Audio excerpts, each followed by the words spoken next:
Hi, I am with the crew of Sky Film. Sky Film is a very poetic film. అందులో dialogue చూస్తే మనకు అర్థమవుతుంది.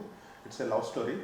ఆ film director Prithvi Pericharla and cinematographer Rasool Ellore garu మనతో పాటు. ఐడియా ఎలా వచ్చింది అంటే ఈజ్ దర్ ఎన్ ఇన్స్పిరేషన్?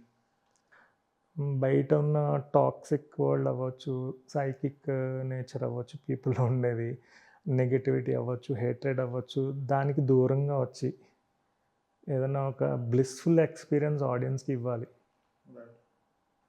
అంటే చాలామంది చాలా ఫాలో అవుతుంటారు. ఈ ట్రెండ్ ఇలా ఉంది, ఆడియన్స్ ఇలా చూస్తున్నారు, ఇది చూస్తున్నారు.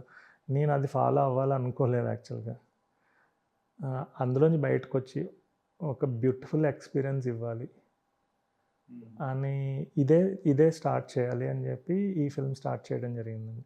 అందుకే నేను after after completion of the writing for the script ఇమ్మీడియేట్‌గా నేను సురేష్ యాస్ గారి దగ్గరికెళ్ళి ఎడిటర్ అండి ఆయన సురేష్ యాస్ గారు ఈ ఫిల్మ్‌కి. చెన్నైలో ఉంటారు. యెస్. ఆయన దగ్గరికెళ్ళి స్క్రిప్ట్ నరేట్ చేసి వెంటనే నేను మ్యూజిక్ మీద వర్క్ చేశాను. మ్యూజిక్ డైరెక్టర్ డెబ్యూటెంట్ తను. సో, ఆయన అంటే కావాలనుకున్న మ్యూజిక్ రావడానికి అది ప్రీ ప్రొడక్షన్ స్టార్ట్ చేసిన తర్వాత 1 మంత్ పట్టొచ్చు, 2 మంత్స్ పట్టొచ్చు, లేదంటే 6 మంత్స్ కూడా పట్టొచ్చు. So, first music work finish అయిపోవాలని చెప్పి దీంట్లో సాంగ్స్ ఏంటి, సిట్యుయేషన్స్ ఏంటి, ఎవ్రీథింగ్ అది ఫినిష్ చేసిన తర్వాత రసూల్ గారికి నేను ఆ సాంగ్స్ వినిపించడం జరిగిందండి.